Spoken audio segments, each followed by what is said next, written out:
আসসালামু আলাইকুম। কেমন আছেন আপনারা সবাই? আশা করছি আপনারা সবাই খুব ভালো আছেন। আলহামদুলিল্লাহ আমরাও না বেশ আছি। আর জানেন তো উঠেছি কিন্তু বেশ অনেকটাই সকালে। তো সকালে ওঠার পর মোটামুটি আপনাদের ভাইয়ার খাবার রেডি করে দিয়েছি।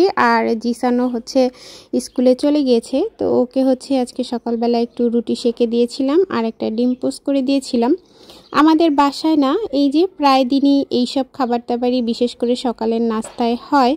খুব কম আর কি ভাত বা অন্যান্য জাতীয় খাবার হয়। তার কারণ কি বলেন তো? কারণ ওই যে আগের দিন রাতেই কিছুটা ভাত যে বেঁচে যায়, সেই ভাতটাই দেখা যায় অনেক সময় ভেজে বা ভাতটার সাথে একটু তরকারি দিয়ে আপনাদের ভাইয়া হচ্ছে নিয়ে যায় দুপুরের লাঞ্চের জন্য।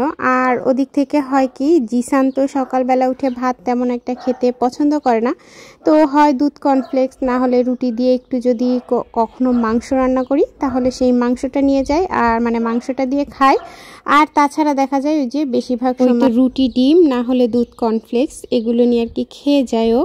তো এদিক থেকে সকালবেলা উঠে মোটামুটি তাদেরকে বিদায় জানিয়ে দিয়েছি। আর তারপরে কি হয়েছে বলেন তো, এখন ওই প্রায় 8টার মতো বাজে। তো আমি চিন্তা করলাম কি আজকে তো খুব বেশি রান্না বান্না করব না, তো শুধু একটু ঢ্যাঁড়স ভাজি করব। আর ঢ্যাঁড়স ভাজি করার জন্য ওদিক থেকে না ঢ্যাঁড়সগুলো আমি কেটে নিয়েছি, আর এরপরে হচ্ছে পেঁয়াজও কেটে নিয়েছি। আর এদিক থেকেই তো আমার গাছের মরিচ, তো মরিচ ছিঁড়ে নিয়ে এসেছি। জানেন তো নিজের গাছে কোনো কিছু রোপণ করার পর বেশ একটা সুবিধা কি বলেন তো, এই তো যখন লাগছে তখন যদি গাছে থাকে তাহলে সাথে সাথেই যে পেরে আনা যায়। বেশ কয়েকদিন হয়েছে আপনাদের ভাইয়া আর কি কাঁচামরিচ আনে না, তো বাসায় যেহেতু কাঁচামরিচ নেই, তো গাছ যেহেতু আছে এই কারণে গাছের থেকে এই মরিচটা ছিঁড়ে নিয়ে এসেছি। আর নিজের গাছের কোনো জিনিস দিয়ে রান্না করতে বেশ ভালোই লাগে। তো আপনাদের কেমন লাগে বলেন তো আপু ভাইয়ারা? আর ওই তো ভিডিওটা তো আমি আজকে 8টা থেকেই আপনাদেরকে সাথে নিয়ে শুরু করেছি। আর ভিডিওটা কার কেমন লাগলো জানাতে কিন্তু ভুলবেন না। আর আশা করছি ভিডিওটি আপনাদের খুব ভালোই লাগবে। তো এদিক থেকে না আমি এই তো চুলাটাও একটু ক্লিন করে নিচ্ছি, ওই হালকা হাতে একটু মুছে নিচ্ছি। মানে ওই যে রাত্রেবেলা দেখা যায় যখন আর কি তরি তরকারি বা ভাত নেয় তখন এখানে এটার উপরই থাকলে না তখন একটু নিচে দেখা যায় যে ভাত পড়ে, তো সেগুলো তো শুকিয়ে একদম চাল চাল হয়ে যায়। তো সেগুলো নিয়ে একটু সুন্দর করে পরিষ্কার করে নিলাম। আর এরপর এদিক থেকে আমি হচ্ছে ভেন্ডি ভাজিটা চড়িয়ে দেব। তো এদিক থেকে এই যে দেখেন গতকালকে হয়েছে কি, আয়াত আমার তেলের যে বয়মটা সেটা ধরে একদম ফেলে দিয়েছে আমার এই তো কিচেনের কাউন্টার টপের উপরই। তো কি করব, অতগুলো তেল তো আর ফেলে দেওয়া যায় না, তো যতটুকু নেওয়া গিয়েছে ততটুকু তেল আর কি এই তো বাটিটাতে আমি উঠিয়ে রেখেছিলাম। আর হয় কি কাউন্টার টপটা তো আমি সবসময় ক্লিন আপ করেই রাখি, তো এই কারণে ওখানে তো আর ময়লা থাকার তেমন কোনো আর কি কথাই না। তো সে কারণেই আর কি যতটুকু ছিল ততটুকু তেল আমি নিয়ে নিয়েছি।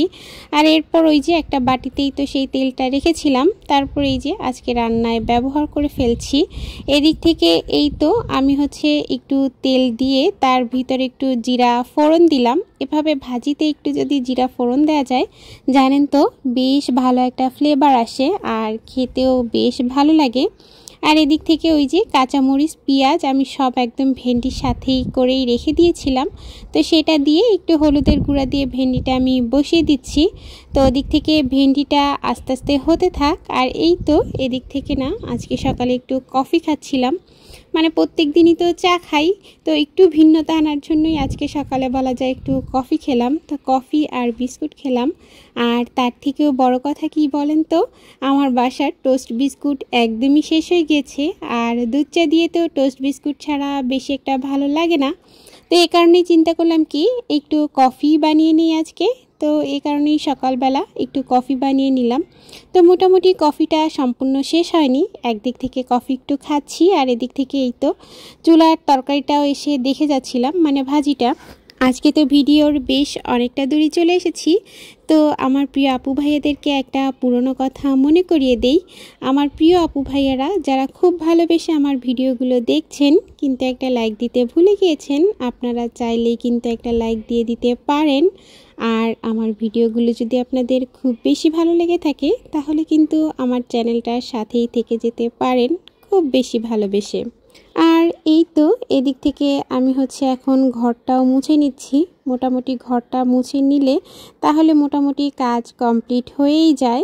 এরপর না আমি একদম গোসল টোসল করেই আসবো। ওদিক থেকে আজকে খুব সকাল সকালই বলা যায় সব কাজ কমপ্লিট করে ফেলতে পেরেছি। জানেন তো আয়াত কিন্তু এখনও ঘুম, আর ওই তো ঘড়িতে এখন প্রায় 10টা সাড়ে 10টার মতো বাজে। তার ভিতরই আমার রান্নাবান্না শেষ হয়ে গেছে। এই তো যেহেতু শুধু একটু ভেন্ডি ভাজি করেছিলাম, আর ওদিক থেকে চুলায় না আমি ভাতটাও উঠিয়ে দিয়েছি। তো ভাত হয় কি এখন না 2 বেলা করেই রান্না করি, মানে একটু অল্প অল্প করে, কারণ যেহেতু প্রচণ্ড গরম।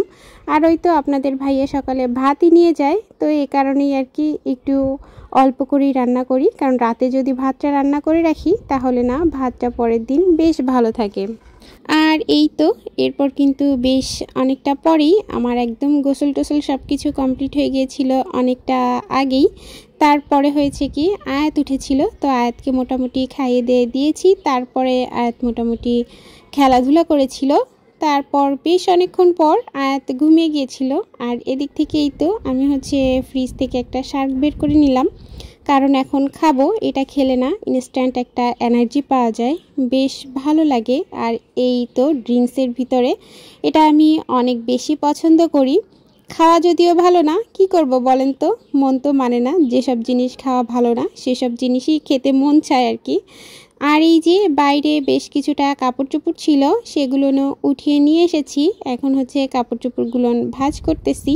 তো বললাম না এখন প্রায় এই তো 2:30 3টার মতো বেজে গিয়েছে।